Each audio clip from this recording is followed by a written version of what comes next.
Welcome to Money Making Sense, the show that talks about all things money. We are in the middle of our tax tip series, and today I am joined by Brad Wyatt. You are with BKD CPA and Advisors. That's right. Welcome to the show. Thank you. And you are here because you've stolen my identity, Brad. Did? Yeah. I'm sorry. I'll give it back. Okay, please do. No, you are here to talk to us about we need to actually be aware of having our identity stolen for people who do that and file taxes in our name to get the money. Right. It happens a lot more often than you would think. About 7% of the population in the United States falls victim to it every year, and it's a terrible time trying to fix it. Okay, first of all, how do they get my information? So usually with tax, it's your Social Security number. They'll find it through a wide variety of avenues. They're getting more creative too.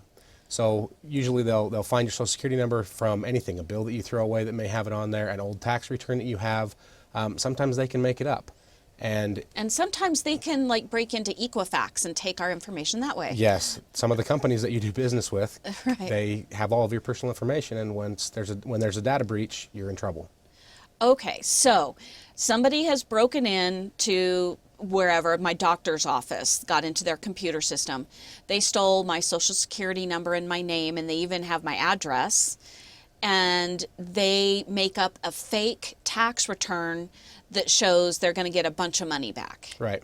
And they submit that to the IRS. Yes. Aren't there people at the IRS going, Heather's never made more than $20,000 in her life. How did she all of a sudden make $100,000? Absolutely. But there are people that go from making $20,000 to $100,000 in a year. And when that happens, the IRS slows the flow a little bit. They stop and they start asking questions. They'll send you a letter and they'll say, okay, we've noticed this is different. Explain to us why it's different. Prove that this is really what you did. Okay.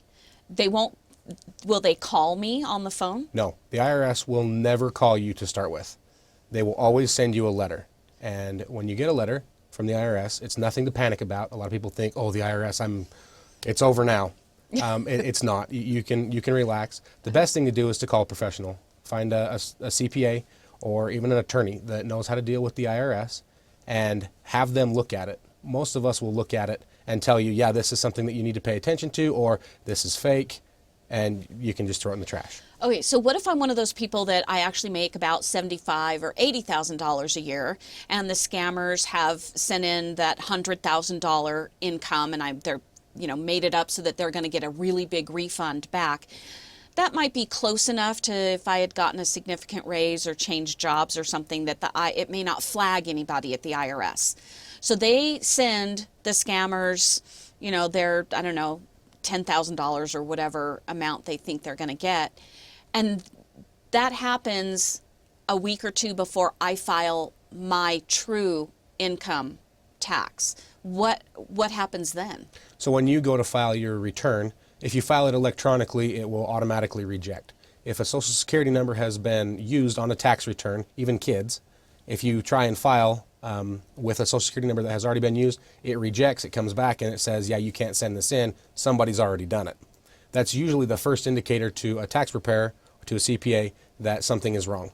And then we start looking at it, okay, did we misspell the name? Did we put the wrong number in? Obviously, we have to consider, did somebody already file a return with this on it? Right. So I did have a friend, actually. She has a child, but she shares custody with her ex. And she went to file her taxes last year, and it turned out that, said that his Social Security number had already been used. Mm-hmm. The ex-husband swears up one side and down the other that he didn't file, because they had an arrangement where she gets to claim the son on her taxes, and he says he didn't, but he had a friend, sort of a bookkeeper, file his taxes, and the bookkeeper they never discussed it. They went, oh, what's your son's name? Great, we'll write it down, and he filed that, claimed the son. So it wasn't necessarily a scammer, but she was in the same boat. And that happens all the time. That one's actually very common. That's probably the one that we see the most. When a tax return rejects because of a Social Security number, it's because of a shared custody arrangement where one parent claims a child and the other parent doesn't. And by accident, it's honest mistake, the The tax preparer puts it on there without verifying it. They're not supposed to do that. They should verify it first. But, Right. it's a simple amendment to fix that. And it does cause a little bit more of a headache. It adds a time delay to it because it requires the other parent, the parent that did not claim the child first, to file on paper, which when you paper file, it delays the process. It's slower. Okay, so we have the people who are actually actively trying to get my social security number, my name, to file a fake income tax to get money back. And we also have the mistakes that happen. What can I do to moving forward so that that won't happen? Well, the best thing you can do, obviously, to protect yourself from fraud is take care of yourself.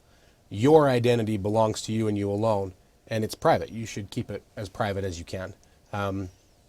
Don't ever share it with anybody that isn't supposed to have it. When the Prince of Nigeria sends you an email requesting that you send him all this personal information so he can give you a check, it's not true.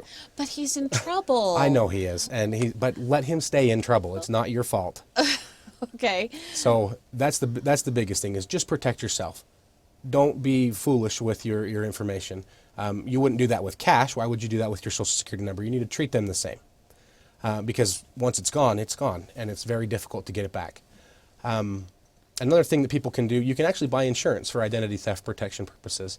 I know. I'm sorry, that sounds like an insurance scam. It really does, but it's a thing where if your identity is stolen, they will help you, and because it costs a lot of money and takes a long time out of your life to get it sorted back to where it was before. Your credit can be damaged, and going through all these things, it can be costly, and it's very time consuming. Do you buy the scam insurance before or after you've been scammed? You need to buy it before, because afterwards it's probably not going to do you a lot. It's like car insurance. If you buy it after you get in an accident, they're going to be like, well, it's not really something we can help you with because that's kind of your fault. But there are professionals there's a group of people out there. Their job is designed to help restore people back to where they were if you do fall victim to this. Okay.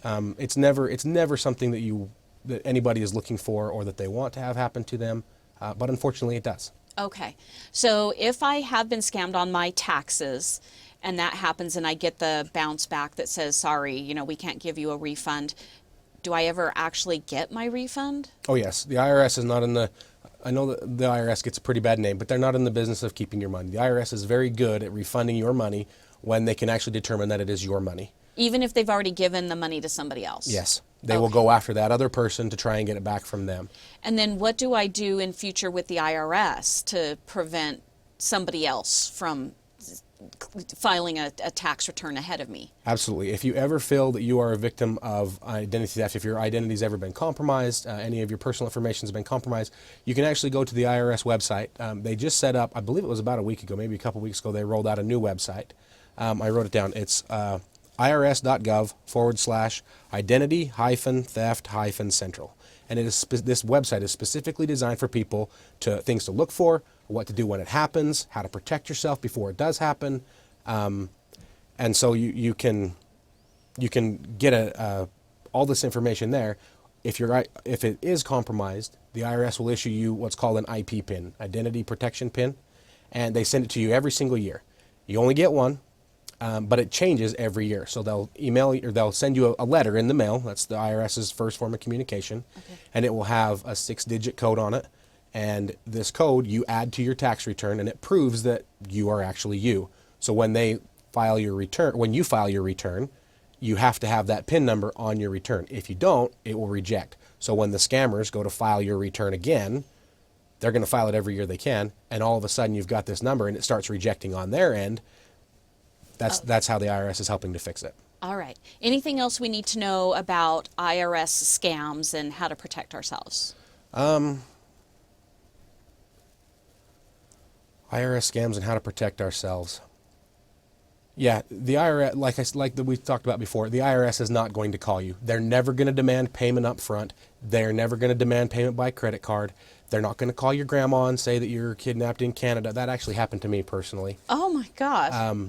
Yes, it was an interesting story. My grandma was very panicked, but they don't do that stuff. They're not fearmongers. They will send you letters. There will be communication, but it's not the threatening communication that you're getting by the robocalls that come in several times a day on And occasion. if you do get a letter from the IRS, that's a really good opportunity to take that to a CPA, Yes. if I don't already have one, and be like, I got this. Now what do I do? And you as a certified public accountant, you can help us walk through all the details that we need. Yes, we can do it for you. We can, get a power of attorney where we take over and we start acting as the intermediary between you and the IRS. We can give you directions on where to go.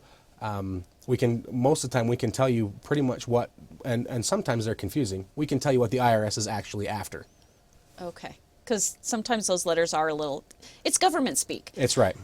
All right. Brad Wyatt, thank you so much. You are with BKD, CPA and Advisor. So if my identity's been stolen, because I thought you did it, but it wasn't you, we need to contact you or go to uacpa.org and find the CPA that's right for you.